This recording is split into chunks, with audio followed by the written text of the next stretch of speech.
السلام علیکم ناظرین، میں ہوں منصور علی خان. اپنے ڈیلی چینل کے اوپر آپ کو خوش آمدید کہیں گے. ناظرین، پچھلے 12 گھنٹے میں اہم ترین خبریں کچھ ڈیولپ ہوئی ہیں، اس کے بارے میں تفصیل سے آپ کو آگاہ کریں گے. ڈکی بھائی کا معاملہ، ڈکی بھائی کو آج عدالت میں پیش کیا گیا، اس کے بارے میں بھی آگاہ کریں گے. اور ساتھ ہی ساتھ ہم نے آج سے 2 دن پہلے آپ کو ایک خبر دی تھی کہ ایک بڑا نام جو ہے وہ سامنے آنے والا ہے، ان کے خلاف بھی کارروائی ہوگی. تو وہ بڑا نام ہے ماریا بی کا، جو فیشن ڈیزائنر ہیں اور بڑا سوشل میڈیا کے اوپر بھی جو ہے وہ کافی وائرل ہوتی ہیں جب وہ ویڈیوز کرتی ہیں. تو ان کے حوالے سے کیا ڈیولپمنٹ ہے اور یہ معاملہ کس طرف جا رہا ہے، اس کے بارے میں بھی آپ کو آگاہ کریں گے. لیکن سب سے پہلے سیاست کے میدان کے حوالے سے گفتگو کریں گے. آپ سے ریکویسٹ کہ چینل کو سبسکرائب کرنا مت بھولیے، بیل آئیکن پریس کیجیے. اگر آپ کو ویڈیو پسند آئے اسے لائک اور شیئر ضرور کیجیے گا. اچھا جی، سب سے پہلی خبر جو ہے وہ میں سہیل وڑائچ صاحب کے حوالے سے ڈسکس کرنا چاہوں گا. سہیل وڑائچ صاحب کے حوالے سے بھی میں نے آپ کو کل پرسوں یہ خبر میں نے آپ کو دی تھی کہ اگلے 24 سے 48 گھنٹوں کے اندر جو ہے وہ ڈیولپمنٹ سامنے آئیں گی اور ان کا موقف جو ہے وہ سامنے آئے گا. میری تو ان سے بات ہو گئی تھی، انہوں نے اپنا موقف مجھے دیا تھا، لیکن اس وقت میں نے اپنی ویڈیو کے اندر کہا تھا کہ وہ خود اپنا پوائنٹ آف ویو دیں تو وہ زیادہ بہتر ہے.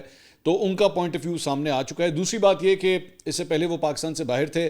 میں بہت سے لوگوں کے بارے میں دیکھ رہا تھا، انہوں نے ویلاگس کیے، طرح طرح کی باتیں کی. انہوں نے یہ بھی کہا جناب سہیل وڑائچ صاحب جو ہے جیسے ہی پاکستان لینڈ کریں گے تو پتہ نہیں انہیں گرفتار کر لیا جائے گا، امیگریشن سے انہیں گرفتار کر لیا جائے گا.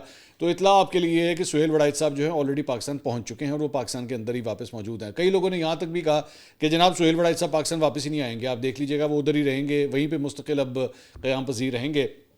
تو وہ تمام خبریں اور دعوے جو ہیں وہ غلط ثابت ہوئے ہیں. سہیل صاحب جو ہیں وہ آلریڈی پاکستان واپس پہنچ چکے ہیں. انہوں نے ایک ٹویٹ کیا ہے اور اپنا نقطہ نظر جو ہے وہ سامنے رکھا ہے. میں ان کا پوائنٹ آف ویو جو ہے ذرا آپ کے سامنے پڑھنا چاہوں گا تاکہ آپ کو یہ بھی پتہ لگے کہ وہ اس سارے معاملے کے اوپر کالم لکھنے کے حوالے سے، فیلڈ مارشل سے ملاقات کے حوالے سے اور اس کے بعد D G I S P R کی جانب سے جو تردید کی گئی اس کے اوپر وہ کیا کہہ رہے ہیں وہ میں آپ کے سامنے رکھتا ہوں. انہوں نے کہا جی، بڑی سیاست اور ادنا صحافتی کارکن تحریک انصاف اوورسیز کے سب سے بڑے اور ہونہار رہنما زلفی بخاری صاحب نے فرمایا کہ سہیل وڑائچ از ڈسٹرائڈ. میرے خلاف پی ٹی آئی ٹرولز اور ڈالر کمانے والے ویلاگرز کی جانب سے سہیل وڑائچ تباہ ہو گیا، ٹاؤٹ، فوج کا ایجنٹ، باتھ روم دھونے والا کہہ کر چلائی جانے والی مہم کا میں نے بطور صحافتی روایت 5 دن تک جواب نہیں دیا اور نہ ہی میری 40 سالہ صحافتی تاریخ کو مسخ کرنے والوں کو جواب دوں گا. ذاتی الزامات کے حوالے سے کسی تبصرہ اور جواب کی ضرورت نہیں. آنے والا وقت اور لکھی جانے والی تاریخ ہر معاملے کو واضح کر دے گی. میں نے زندگی میں لڑائی جھگڑے تو تکرار سے ہمیشہ اجتناب کیا ہے اور اب بھی بہت سوچے سمجھنے کے بعد میری یہی رائے قائم ہے. جناب احمد شریف چودھری کا میرے دل میں ذاتی احترام ہے. D G I S P R کی بات کریں، ذاتی ملاقاتوں میں وہ بہت خوشگوار ہیں، مگر انہوں نے جن باتوں کی تردید کی ان کا ذکر مذکورہ کالم میں نہیں تھا. شاید انہوں نے غلط فہمی کی بنیاد پر بات کی کہ اس کالم میں میرا کوئی ذاتی فائدہ ہو سکتا ہے. اگر اس حوالے سے کوئی سوال اب بھی موجود ہے تو میں اس کی وضاحت کے لیے ہمیشہ حاضر ہوں. انہوں نے مستند طور پر فرمایا کہ فیلڈ مارشل نے کوئی انٹرویو نہیں دیا. میرے پورے کالم کو دوبارہ پڑھ لیں، اس میں کہیں لفظ انٹرویو استعمال ہی نہیں ہوا. میرے کالم کا عنوان ہی پہلی ملاقات ہے، نہ کچھ اس سے زیادہ نہ اس سے کم. میں نے کہیں نہیں لکھا یہ 1 to 1 ملاقات تھی. جس تقریب میں 800 حاضرین موجود تھے، نہ تو وہاں اور نہ ہی چند لوگوں کے سامنے کھانے پر ہونے والی گفتگو آف دا ریکارڈ تھی. 9 مئی عمران خان اور معافی کے حوالے سے وہاں کوئی بات نہیں ہوئی. یہ بات بالکل درست ہے. براہ کرم اس کالم کو دوبارہ پڑھ لیں. اس میں سرے سے 9 مئی عمران خان اور ان کی معافی کا کوئی ذکر نہیں ہے. میں نے صرف ایک فقرہ لکھا کہ سیاسی مصالحت کے حوالے سے انہوں نے قرآن کی آیات اور ان کا ترجمہ پیش کیا. اب ٹرولز نے اس کا کیا تاثر لیا وہ ان کی مرضی ہے. گویا جن پوائنٹس کی اتنے بڑے پیمانے پر تردید کی گئی ان کا تو ذکر فسانے میں کہیں تھا ہی نہیں. کسی کے اپنے ذہن میں ہو تو وہ اس کی مرضی پر منحصر ہے. بطور ادنا ترین صحافتی کارکن میری رائے میں صحافت اور سیاست دونوں جمہوریت کی اولاد بھی ہیں اور پڑوسی بھی، مگر دونوں گھروں کے درمیان کوئی گھومنے والا دروازہ نہیں، ٹھوس دیوار ہے. اس مقدس دیوار کو پھلانگنے کے بغیر عبور نہیں کیا جا سکتا. بدقسمتی سے سیاسی کارکنوں نے صحافت کی دیوار پھلانگ کر اس کے صحن کو رستہ بنا لیا ہے. استاد جی نصرت جاوید کے بقول ذات کا رپورٹر ہوں، اس لیے میری حدود صحافتیانہ ہے. جو سنا اور جو دیکھا اس کو لکھ دیا. فیلڈ مارشل سے پہلی ملاقات کا احوال لکھنے پر تحریک انصاف کے نظریاتی لیڈر اور میرے درینہ مہربان شہباز گل اور ملک کے جانباز ہیرو فیصل واڈا دونوں واپس اسی ایک صفحے پر آ گئے جب کبھی دونوں میں محبت عمران مشترک ہوا کرتی تھی. دونوں میرے کالم کو مسترد کرتے رہے. انقلابی حماد اظہر، نونی متوالے اور جیالے سبھی مجھے خوش آمدی اور جنگ جیو کو غیر ذمہ دار قرار دے رہے ہیں. میں اقرار کرتا ہوں کہ ان سب مہربانیوں کے الزامات 100% سچے ہیں. میں پرانا عادی مجرم ہوں. ان سب کا میرے خلاف اکٹھ میری سیاہ کاری اور ان کی نیکوکاری کو ثابت کرتا ہے. میں ایک ادنا اور عاجز قلمکار ہوں، جبکہ میرے نقاد عہدے، رتبے اور عظمت میں مجھ سے کہیں بلند ترین میاں میں اقرار کرتا ہوں کہ میرے گناہوں کی ابتدا آج نہیں ہوئی. اب جب کہ معتوب، خوشامدی، غدار، ٹاؤٹ اور غیر ذمہ دار ٹھہر ہی گیا ہوں تو باقی جرائم کا اعتراف بھی کر لوں تاکہ سزا اکٹھی ہی مل جائے. فیلڈ مارشل سے پہلی ملاقات والا کالم میرا پہلا جرم نہیں. اس عاجز نے 80 کی دہائی کے آخری برسوں میں جنرل ضیاء الحق کی محمد خان جنیجو کے خلاف چارج شیٹ انہی کی منہ زبانی شائع کی تھی. شیخو پورہ کے مدرسے میں ہونے والی اس تقریر میں لاہور کے بہت سے سینئر صحافی موجود تھے. انہوں نے مثلاً وہ فکرے رپورٹ نہیں کیے جو 1985 کی اسمبلی کے خلاف تھے، مگر مجھ سے سرزد ہو گئے. مجھے اس پر بھی سزا ملنی چاہیے. ضیاء الحق نے بطور لیکچرار تونسا ٹرانسفر کیا، اس کی کہانی الگ ہے. نواز شریف جلا وطن ہوئے تو ان کا نام تک شائع کرنے پر پابندی تھی. یہ سیاہ کار وہ پہلا صحافی تھا جس نے جدہ جا کر میاں نواز شریف سے ملاقات کی. ان کا انٹرویو اور حالات روزنامہ جنگ کے میگزین میں شائع ہوئے تو جنرل مشرف نے خاصا برا منایا. واقعی یہ خوشامد تھی، اس کی سزا بھی دیں. جنرل مشرف برسر اقتدار تھے تو میری نواز شریف کی کہانی ان کی زبانی کے نام سے کتاب غدار کون شائع ہوئی.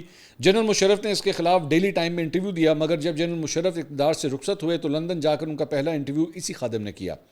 یاد رہے کہ جب نواز شریف اور جنرل مشرف سے میں نے یہ انٹرویو کیے اس وقت دونوں جنگ اور جیو سے ناراض تھے. پھر بھی یہ انٹرویو شائع اور نشر ہوئے.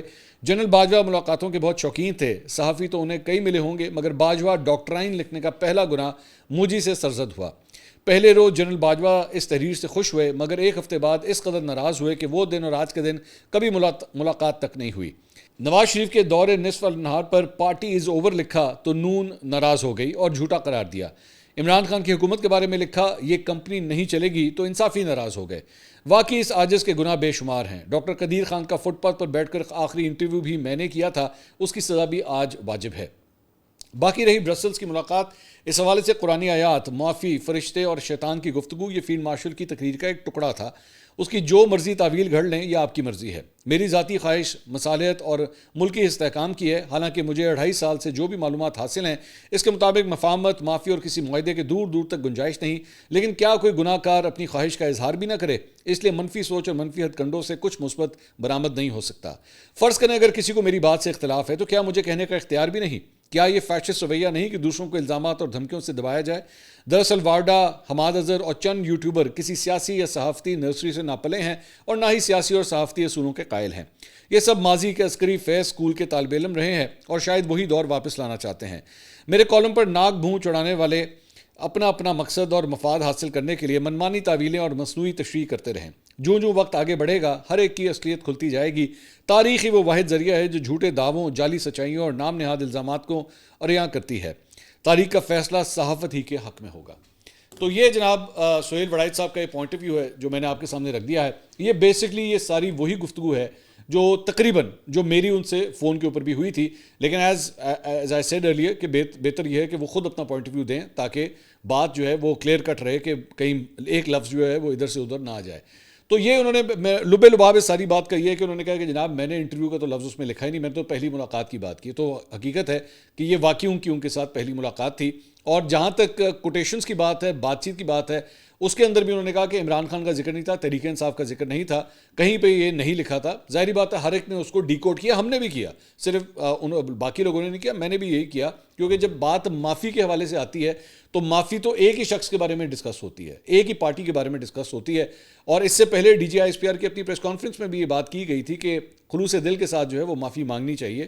اسی لیے ظاہری بات ہے لوگوں نے اس کا کانٹیکسٹ جو ہے وہ اس کے ساتھ جوڑا اور معاملہ جو ہے وہ یوں آگے جو ہے وہ چلتا رہا. اب یہ خبر آئی ہے کہ سہیل وڑائچ صاحب کے خلاف جو ہے وہ ایف آئی اے کے اندر بھی جو ہے وہ ایک درخواست دائر کی گئی ہے اور ان کے اوپر الزام لگایا گیا ہے کہ جناب انہوں نے جھوٹی اور من گھڑت خبریں جو ہیں وہ پھیلائی ہیں اور اس سے عوام میں گمراہ کن تاثر پیدا ہوا ہے. اور سہیل وڑائچ کا یہ اقدام نہ صرف حقائق کے منافی ہے بلکہ یہ پیکا ایکٹ کے تحت قابل گرفت جرم بھی ہے. تو اس لیے ان کے خلاف جو ہے وہ کارروائی کی جائے. اب ظاہری بات ہے آئی ڈونٹ نو کہ اس کے اوپر کوئی کارروائی کی جاتی ہے یا نہیں کی جاتی ہے، ایف آئی اے اس کے اوپر کیا کرتا ہے، لیکن یہ تو اب وقت طے کرے گا. دوسری جانب ہم نے آج سے 2 دن پہلے آپ کو بتایا تھا کہ جناب ایک بڑا نام ہے ان کے خلاف جو ہے وہ عنقریب کارروائی ہونے والی ہے. تو تحقیقات کا آغاز کر دیا گیا ہے اور وہ ہیں فیشن ڈیزائنر ماریا بی جو ہیں وہ کافی ایکٹیو ہوتی ہیں سوشل میڈیا کے اوپر، انسٹاگرام اور اس طرح دیگر سوشل میڈیا پلیٹ فارمز کے حوالے سے. انہوں نے پچھلے دنوں ٹرانسجینڈرز کے حوالے سے جو ہے وہ ایک ویڈیو کی تھی، اپنا اعتراض کیا تھا. ایک پارٹی ہوئی تھی لاہور کے اندر تو اس کے اوپر انہوں نے اعتراض کیا تھا کہ دیکھیں یہاں پہ جو ہے وہ کس قسم کا ماحول بنا ہوا ہے اور ایسا نہیں ہونا چاہیے. انہوں نے اپنی رائے کا اظہار کیا تھا.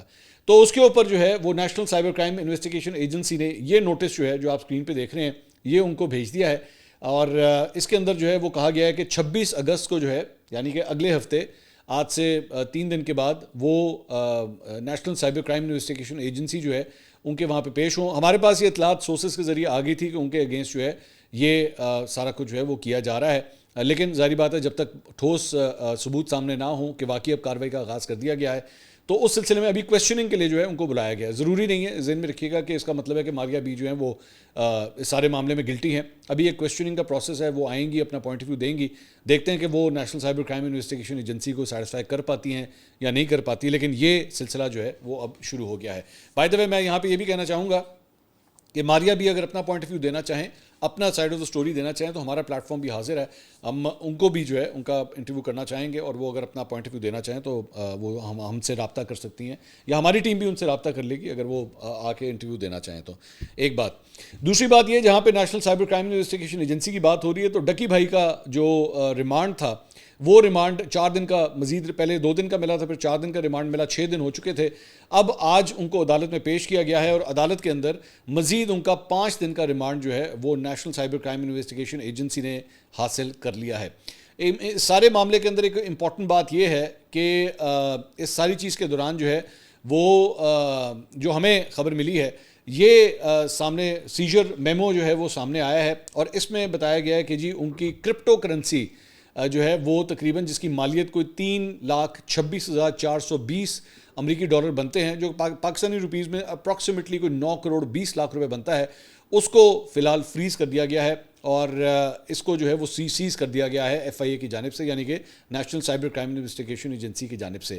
تو اور اس میں کہا گیا ہے کہ جناب یہ ان کا بائننس والیٹ ہے بیسیکلی جسے سیز کیا گیا ہے. تو یہ ابھی آغاز ہے. ہمارے پاس جب چودھری سرفراز جو کہ ان کے ایڈیشنل ڈائریکٹر ہیں, جب وہ تشریف لے کر آئے تھے تو انہوں نے کہا تھا کہ مزید پراپرٹیز کو بھی سیز کرنے کا حق ہمارے پاس موجود ہے, دیکھتے ہیں کہ معاملہ جو ہے مزید آگے جاتا ہے یا نہیں. لیکن یہ خبر بھی موصول ہوئی ہے کہ اس سارے معاملے کے اندر وہ اس وقت پوری طرح کوآپریٹ کر رہے ہیں, اور اندر سے جو خبر آ رہی ہے وہ یہ ہے کہ وہ مطلب جو بھی ان سے ڈیمانڈ کی جا رہی ہے, جو انفارمیشن ان سے مانگی جا رہی ہے, وہ پوری طرح ان کو کوآپریٹ کر رہے ہیں national cyber crime investigation agency کے ساتھ. دوسری بات یہ ہے کہ ابھی تک اور کوئی فیملی ممبر جو ہے وہ ان کو ملزم کے طور پہ ٹریٹ نہیں کیا جا رہا. کویسچننگ کے لیے ان کی بیگم جو ہے ان کو بلایا گیا تھا, انہوں نے سوالوں کے جواب ضرور دیے ہیں, لیکن ابھی تک ان کو جو ہے وہ بطور ملزم ٹریٹ نہیں کیا جا رہا. اس کے علاوہ کچھ سیاست کے میدان کے حوالے سے بھی بات کرتے ہیں. علیمہ خان صاحبہ کے 2 بیٹے, عمران خان صاحب کے 2 بھانجے, انہیں گرفتار کیا گیا تھا. اس حوالے سے جو ہے وہ ان کے ایک بیٹے کو پہلے عدالت کے اندر جو ہے وہ پیش کیا گیا تھا. اب دوسرے بیٹے کو بھی جو ہے وہ آج جو شیر شاہ ہیں انہیں بھی عدالت میں پیش کیا گیا, انسداد دہشت گردی کی عدالت میں. ان کو تھانہ سرور روڈ کے جناح ہاؤس حملہ کیس میں نامزد کر دیا گیا ہے. انہیں عدالت میں جب پیش کیا گیا تو ہتھکڑی لگا کر انہیں پیش کیا گیا, اور وہاں پہ جج منظر علی جو تھے انہوں نے میڈیا کے جو نمائندے عدالت کے اندر موجود تھے انہیں باہر نکال دیا, اور انہوں نے کہا کہ جناب میڈیا کا کوئی بھی نمائندہ جو ہے اس کارروائی کے دوران یہاں پہ موجود نہیں ہوگا, اور انسٹرکشن دی گئی جج صاحب کی جانب سے کہ آئندہ اگر کوئی میڈیا کا نمائندہ آئے گا بھی تو فون کا استعمال وہ نہیں کر سکے گا, صرف کاغذ پینسل کے ساتھ جو ہے وہ آئے گا اور کاغذ پینسل پہ وہ چیزوں کو نوٹ کر سکتا ہے. شاید اس کی وجہ یہ ہے کہ اس سے پہلے ایک کیس کے اندر جو ہے جو ان کے جو دوسرے بیٹے حاضر ہوئے تھے ان کی ایک ویڈیو فوٹیج کورٹ روم کے اندر سے بن گئی تھی جب انہیں کورٹ روم کے اندر لایا گیا تھا, تو شاید اس کی وجہ سے جج صاحب کی جانب سے جو ہے وہ یہ آرڈر سامنے آیا ہے. پولیس نے یا پروسیکیوشن نے اس موقع کے اوپر جو ہے موقف اپنایا کہ ملزم جائے وقوع پر موجود تھا, موقع پر اسلحے کا استعمال کیا گیا. ویڈیو میں بھی ملزم کی موجودگی پائی گئی ہے اور ملزم کے سوشل میڈیا اکاؤنٹ ریکور کرنے ہیں. ملزم کو 30 روز کے جسمانی ریمانڈ پر پولیس کے حوالے کیا جائے. بعد میں جب فیصلہ محفوظ کیا گیا تو 5 دن کا جسمانی ریمانڈ جو ہے وہ دے دیا گیا اور ان کو پولیس کے حوالے جو ہے وہ کر دیا گیا. اس کے ساتھ ساتھ علیمہ خان صاحبہ نے جو ہے وہ میڈیا سے گفتگو کی اس دوران. بعد میں انہوں نے کہا جی کل میرے بیٹے کو 8 روزہ ریمانڈ پر بھیجا گیا اور اس کے بعد میرے چھوٹے بیٹے کو اغوا کر لیا گیا اور آج اس کا 5 روزہ ریمانڈ دیا گیا ہے. شیر شاہ اور شاہریز کا جرم صرف یہ ہے کہ وہ عمران خان کے بھانجے ہیں. اگر یہ سوچتے ہیں کہ بچوں کو اغوا کر کے یہ عمران خان یا ہمیں پریشرائز کر لیں گے تو یہ ان کی بھول ہے, ہم پریشرائز نہیں ہوں گے. پریس کانفرنس کے دوران قیدی وین گزری تو عمران خان زندہ باد، شیر شاہ زندہ باد کے نعرے لگنا شروع ہو گئے. اس پہ انہوں نے کہا کہ شیر شاہ کو یہ قیدی وین میں لے کر یہاں سے گزرے ہیں، اس لیے یہ لوگ نعرے لگا رہے ہیں. اس کے بعد انہوں نے نعرہ لگانے والوں کو روک کر پریس کانفرنس جاری رکھتے ہوئے کہا کہ مجھے کسی نے کہا ہے کہ اب یہ آپ کو گرفتار کریں گے، تو میرے تو پہلے ہی اریسٹ وارنٹس جاری ہیں. اگر مجھے گرفتار کرتے ہیں تو دراصل یہ خود کو پریشرائز کر لیں گے. آگے ہی ان کے درمیان دراڑیں پڑ رہی ہیں. عدالتوں کا یہ حشر ہے کہ ان کو آرڈر آتا ہے اور یہ آرڈر کے مطابق مجرم ڈکلیئر کر دیتے ہیں. جن لوگوں پر آرٹیکل 6 لگنا چاہیے تھا ان کو حکمراں بنا دیا گیا ہے، اور جو محب وطن ہیں ان کو دہشت گرد بنا دیا گیا ہے. ازما بخاری صاحبہ نے اس کے اوپر جو ہے وہ کامنٹ کیا، اپنی رائے کا انہوں نے اظہار کیا. انہوں نے کہا جی 9 مئی مقدمات میں نامزد اور مطلوب افراد کو ہر صورت سلاخوں کے پیچھے ہونا چاہیے. انہوں نے کہا کہ جس کا دل چاہتا ہے 9 مئی کے ملزمان کے گناہ مریم نواز کے کھاتے میں ڈالنے لگ جاتا ہے. کیا مریم نواز کے پی حکومت کی طرح 9 مئی کے دہشت گردوں کو شیلٹر فراہم کر رہی تھی؟ انہوں نے کہا کہ یہ عمران خان کی حکومت نہیں جس میں طے کیا جائے گا کہ کس کو اٹھانا ہے اور کس کو چھوڑنا ہے. یہ مریم نواز کی حکومت ہے جس میں تمام ادارے آزاد اور خود مختار ہیں. جو لوگ 9 مئی کے مقدمات میں نامزد ہیں اور مطلوب ہیں ان کو ہر صورت سلاخوں کے پیچھے ہونا چاہیے. اشتہاریوں اور مفروروں کو پکڑنا کسی کی خواہش نہیں ہے، قانون کا فرض ہے. ایکچولی پنجاب حکومت پہ یا پنجاب پولیس کے اوپر جو ہے وہ تنقید اس بات کے اوپر ہو رہی ہے کہ جب اتنی دیر تک یہ بیٹے یہاں پہ موجود تھے تو ان کے خلاف کوئی کارروائی نہیں ہوئی، اور جس دن عمران خان صاحب کی 8 جو کیسز کے اندر ضمانت ہے سپریم کورٹ سے، جس دن وہ اپروو ہوتی ہے اسی دن ان کے بھانجوں کو گرفتار کر لیا جاتا ہے. پاکستان تحریک انصاف سے ریلیٹڈ یہ ایک اور خبر، اور اس کے اندر جناب عالیہ حمزہ صاحبہ کی جانب سے جو ہے وہ پاکستان تحریک انصاف کے چند رہنماؤں کے حوالے سے ایک نوٹس آیا ہے، نوٹس برائے وضاحت. اس میں ان کی جانب سے یہ سخت تنبیہ کی لکھا ہوا ہے نوٹس میں کہ سخت تنبیہ کی جاتی ہے کہ منگل 19 اگست، 20 اگست اور جمعرات 21 اگست کو پارٹی کی ہدایت کے مطابق اڈیالہ جیل اور سپریم کورٹ میں عمران خان کی ضمانتوں کی سماعت کے موقع پر ٹکٹ ہولڈرز، اسٹیک ہولڈرز اور تنظیمی عہدیداروں کو اپنی موجودگی یقینی بنانی تھی. تاہم افسوس سے یہ نوٹ کیا جاتا ہے کہ متعدد ذمہ داران مقررہ ہدایت پر عمل نہ کر سکے اور اپنی حاضری نہیں دی. اس سلسلے میں تمام متعلقہ افراد کو ہدایت کی جاتی ہے کہ وہ اپنی غیر حاضری کی تحریری وضاحت 24 گھنٹے کے اندر اندر chief organiser office Pakistan Tehreek Insaf Punjab یعنی کہ عالیہ حمزہ صاحبہ ان کو ارسال کریں. تو ایک قسم کا آپ کہہ سکتے ہیں کہ شو کاز نوٹس جو ہے وہ جاری کیا گیا ہے ان کی جانب سے کہ جناب جواب دیجئے، جب آپ کو بلایا جاتا ہے تو آپ آتے کیوں نہیں. اب یہی وہ چیز ہے جس کے بارے میں ماضی میں بھی بار بار ذکر کر چکا ہوں کہ وہ بلاتے تو ہیں لیکن آتا کوئی نہیں ہے، اور یہی وجہ ہے کہ پاکستان تحریک انصاف کے لیے پھر بڑی ایک امبیرسنگ سچویشن ڈیولپ ہو جاتی ہے. اس کے ساتھ ساتھ رانا ثناء اللہ صاحب نے جناب کہا ہے کہ وفاقی حکومت 27ویں ترمیم اور ملک میں نئے صوبوں کے قیام کے حوالے سے مکمل غیر سنجیدہ ہے، کیونکہ آج کل یہ چند یوٹیوبرز کی جانب سے جو ہے یہ سٹارٹ کیا گیا کہ جناب ملک میں جو ہے وہ نئے صوبے بننے لگے ہیں، اور پتہ نہیں کوئی تھنک ٹینک ہے اس نے یہ کہا ہے کہ جناب نئے صوبے بننے چاہیے اور اس کے اوپر جو ہے وہ کام شروع ہو گیا. تو اس کے بارے میں وہ یہ کہہ رہے ہیں کہ ایسا کوئی فی الحال کوئی پلان نہیں ہے، اور ہم لوگ بالکل بھی اس معاملے میں کوئی سیریسلی اس چیز کو کنسیڈر نہیں کر رہے. انہوں نے کہا کہ جناب کاغذات نامزدگی تسلیم کر لیے گئے ہیں، پی ٹی آئی امیدوار پر ہم نے کوئی اعتراض نہیں لگایا. سینٹ کے الیکشنز جو ہیں وہ رانا ثناء اللہ صاحب لڑ رہے ہیں، اس کے بارے میں یہ بات کر رہے ہیں. انہوں نے کہا 9 ستمبر کو الیکشن ہوگا، معزز ایوان فیصلہ کرے گا. 2 سال پہلے نواز شریف نے مینار پاکستان میں پوری قوم کو کہا تھا کہ 40 سالہ سیاسی زندگی کا نچوڑ ہے، بھور سے نکالنے کے لیے تمام ادارے سر جوڑ کر بیٹھیں. اس سال یوم آزادی پر وزیر اعظم نے مساق استحکام پاکستان کا عنوان دیا ہے. اس میں سیاسی و معاشی استحکام ہے جو ٹیبل پر بیٹھ کے ہی ہوگا. انہوں نے کہا کہ آرمی چیف کے دورے کے وقت برسلز میں سہیل وڑائچ موجود تھے. انہوں نے اپنے تجسس پر کالم چھاپا تو اس پر بات درست تھی، لیکن اس پر وی لاگ پوڈ کاسٹ سے بات بڑھائی گئی. سہیل وڑائچ کے خلاف سزا کی کوئی بات نہیں ہے. اور انہوں نے کہا کہ موجودہ حکومت مسلم لیگ نون نہ کسی کو بائی پاس کرے گی نہ بائی پاس کرنے کی اجازت دے گی، بات سب کے سامنے ہوگی، اس پر قدغن نہیں ہے. تو رانا ثناء اللہ صاحب نے بھی جو ہے وہ سپورٹ کیا ہے ایک قسم کا جو کچھ بھی سہیل وڑائچ صاحب نے لکھا ہے. اس کے علاوہ حکمراں اتحاد مسلم لیگ نون اور پاکستان پیپلز پارٹی نے ضمنی انتخابات میں مل کر جناب الیکشن لڑنے کا، ضمنی انتخابات جو ہے مل کے الیکشن لڑنے کا انہوں نے فیصلہ کیا ہے.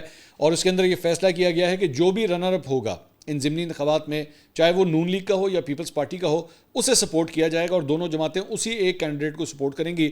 آمنے سامنے کینڈیڈیٹس جو ہیں وہ نہیں کھڑے ہوں گے. اب میرے خیال میں یہ ضرورت بھی ہے، ظاہری بات ہے مقابلہ جو ہے وہ پاکستان تحریک انصاف کے ان لوگوں کے ساتھ ہوگا، ان کے کینڈیڈیٹس کے ساتھ ہوگا. اور پاکستان تحریک انصاف اب واضح طور پہ یہ فیصلہ کر چکی ہے کہ ضمنی انتخاب وہ لڑنے جا رہی ہے. پہلے یہ فیصلہ تھا کہ نہیں لڑنا الیکشن، عمران خان صاحب کی ہدایت تھی، لیکن ایک یو ٹرن لیا گیا اس کے اوپر اور فیصلہ ہوا کہ نہیں الیکشن لڑنا ہے. اور ظاہری بات ہے حلقے کا اپنا بہت پریشر ہوتا ہے، کوئی بھی وہاں کا جو سیاسی خاندان پرٹیکولر اس حلقے سے تعلق رکھتا ہے اس کی کوشش ہوتی ہے کہ سیٹ جو ہے وہ ہمارے یہاں سے نہ جائے, ہمارے ہاتھ سے نہ نکلے, ہم سیاسی میدان کو کم سے کم خالی نہ چھوڑیں. میرے خیال میں جو پنجاب اسمبلی اور کے پی اسمبلی سے استعفے دینے کا جو فیصلہ تھا, بعد میں قومی اسمبلی ان کو توڑ دیا تھا اور بعد میں جو قومی اسمبلی سے بھی استعفے دیے تھے, وہ فیصلہ جو ہے آج تک ان کو تنگ کرتا ہے, آج تک تکلیف دیتا ہے.